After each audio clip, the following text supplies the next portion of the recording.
I'm not president.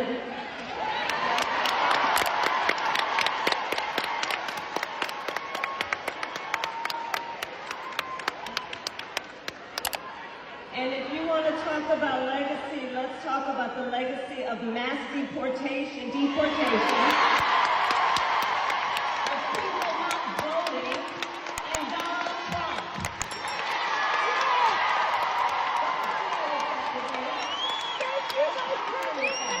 Now, Miss Kamala said, you know what?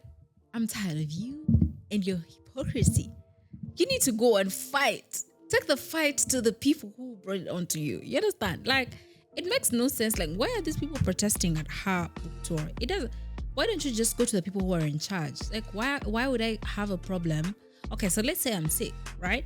And then I'm going to the receptionist and saying I'm sick. Why wouldn't I go to the doctor so that he can treat me and give me a solution? Why am I talking to the receptionist? Obviously, the cute receptionist is going to help you check in, but she doesn't have the medical solution that I need. So I'll have to go to the doctor who will give me a medical solution. People just be doing things. Honestly, as a woman, we're tired. We are tired. I feel like, I don't want to go on a feminist rant, but sometimes society wants to box women and force them and try to put them in a particular box, right? Because if it was a man, they wouldn't be doing these things. They would not be thinking of these things, right? But because it's a woman, they now must go up there and be forming like the president general. We're tired. Okay, guys? And yeah, hi guys, welcome to my channel. My name is Jonita Maya. If you like these videos and more, please do subscribe. Let's dive in. Your legacy is genocide.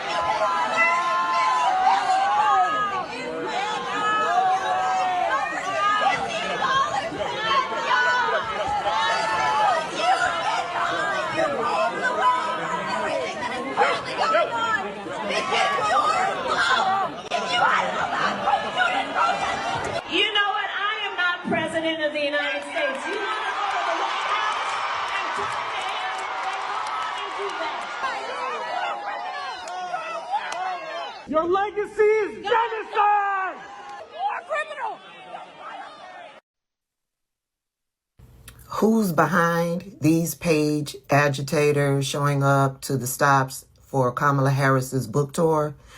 Well, my brother Darian did some digging, and he may have found out who the culprits are. Kamala Harris at her book tour, people are in there celebrating her being a war criminal, and it's absolutely abhorrent. She went right wing on all of her policies. She needs to be held to account for her crimes in Palestine, her crimes here, her crimes are across the world. It's disgusting. And you hoes are bought and paid for, especially Cold Pink. When I looked at Cold Pink, I said, wait a minute, I know this name. Where do I know this name from? Then I realized, it's who Afeni works for. I'm sorry, Ariana. Ariana, that's her real name. Oh, yes. She getting a check. Now, when you look up the person that owns Cold Pink, it's not a specific person. However, it's founded by 3 white women. Yeah, let them hoes go. Ain't got no money. They need money.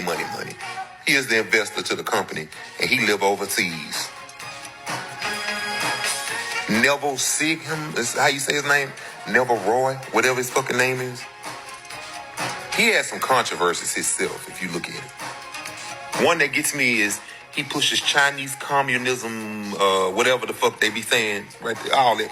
There you go. Money's not even from this country. Y'all fucking with Kamala Harris because you're getting paid to do that. Well, bitch, you ain't even here. Ain't that some shit? Put the dusty black girl up there to talk shit. Guarantee you she don't have a position in that motherfucker. But Trump got a plan for y'all. Sad. The black girl in the video, her name is Renee.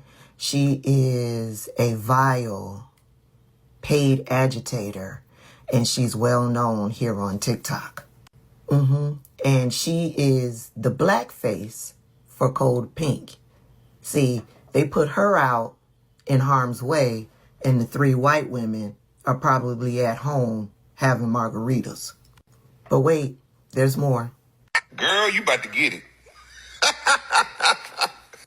you guys ever seen a bunch of worker bees protecting their hive? Let me show you what that looks like right quick.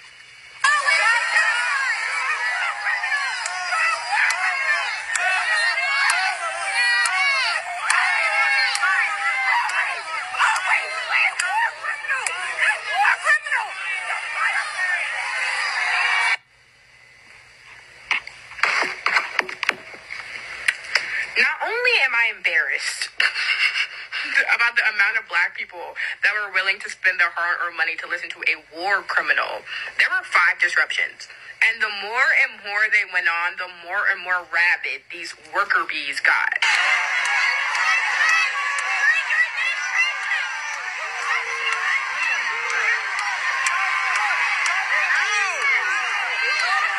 These people deserve to be hounded for the rest of their lives. Their crimes will not go unnoticed. They will not disappear. And because there are a lot of you, they're like, yeah, we don't care.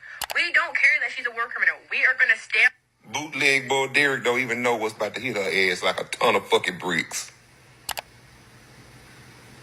Renee is very proud of herself, proud in her delusion, proudly putting her face out there telling the world that she's one of Cold Pink's paid agitators. I hope she gets all of the attention that she's looking for. I'll see y'all later. Just disrupted Kamala Harris at her book tour. People are in there celebrating her being a war criminal, and it's absolutely abhorrent. She went right-wing on all of her policies. She needs to be held to account for her crimes in Palestine, her crimes here, her crimes are across the world. It's disgusting, and she must be held to account. Because the more these protesters show up to Kamala Harris events and actively in 4K show how they quite literally don't care about anything happening domestically, they only care about a country 7,000 miles away, the more I want them to keep doing it, because it just holds up a mirror to what they care about versus what we're currently going through in this country right now. I want everyone to see how unnecessary online leftists are and how inconsequential they are to the overall voting base. Because when these videos post, people were like, she needs to be held accountable. She needs to be held accountable.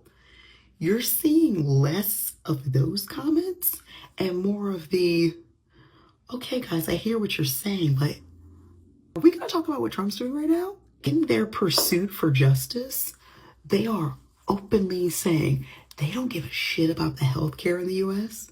They don't give a shit about all the programs that are going to be cut because the Republicans, they care nothing and only have a heart for the things they're not even doing anything to disrupt or change or influence at all. They're just setting themselves up to never be taken seriously in the future. They don't want compromise. They don't want actually to work within the confines of the government. They just want it all to burn down. So when we come around to the next election and all these new candidates are going to start popping up, they're going to have their purity tests, but no one's going to listen to them because there's a sect of people that realize they fucked up and they focused on the wrong shit in 2024. And they are going to try to course correct in 2026 or whatever election they have coming up. And so keep interrupting her book tour. It only makes people want to read this book more. And it highlights the fact that they're too chicken shit to actually march down to the White House as opposed to showing them in DC yelling at Kamala Harris. They could have walked down the street. They don't want to put their own bodies at risk, but they will yell at a black lady.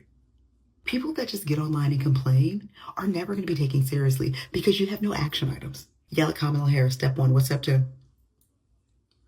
What's step 2? Well, good luck with the continued protests. Man, you guys are feckless and useless. And I used to hate it, and now I kind of love it because Kamala Harris quite literally doesn't give a shit. She's like, you know what? Fuck you guys. You can complain to me all you want. Go complain to the person in charge because remember, you don't want me. You don't want me in charge, but you want me to do a job I wasn't hired for. Nar. Okay, all right. You guys have a good one. An hour ago, I watched one of my girl Tabitha's video. Here's a little clip. Who's behind these page agitators showing up to the stops for Kamala Harris's book tour? Well, my brother Darian did some digging, and he may have found out who the culprits are. Talking to Kamala Harris at her book tour, people are in there celebrating her being a war criminal, and it's absolutely abhorrent. She went right-wing on all of her policies. Go back and watch Tabitha's video, but make sure you also go back and watch the main Darian's video, because he's the one who called their asses out. Like Darian said, these are the 3 co-founders. But one of the co-founders, Jody Evans, she got some shit with her. Like Darren said, they are sending women out like this chick right here to basically make an ass out of themselves. Cold Pink, yeah, they're supposed to be anti-war and for social justice. Did you know that they were also against that country that starts with the same letter as Cookie? They were against that country's human rights records until one of the co-founders, Jody Evans, married this man right here. Neville, Roy, whatever his damn name is. See, in 2023, the New York Times, along with other news organizations, they investigated his ass and found out this. He pushed that country's talking points worldwide, closely linked to the global network used to promote that country's government messaging. He even shared office space and staff with companies aiming to educate foreigners about that country and what that country created on the world stage. But when Jody married him, Cold Pink, they forgot all about that country's human rights records. How is this damn organization going to come at Harris like that? Coming at her when she was the VP and no damn control over what was going on in Gaza. The only thing she was able to do as the vice president was give advice to the president. The black unemployment rate is now 7.5%. In some states like Michigan, it's 10%. With cuts to Medicare, Medicaid, taking health insurance away, taking free and reduced lunch away from kids, poor kids. And all of this shit is going to impact black people the most. Yet this chick right here decided to push lies, while these chicks right here, along with him, make bank. All the shit that VP Harris and President Joe Biden did for this country, especially helping the black community, what makes fake ass Cold Pink think that we won't call their asses out on their bullcrap? Groups like that is the reason why we're in this shit right now. All right, guys, we've come to the end of this episode. Please let me know what you think in the comment section, and I'll be sure to get back to you. If you had some kids crying in the background, I do apologize, but all this will end soon. Okay? I'll see you in the next one. Bye.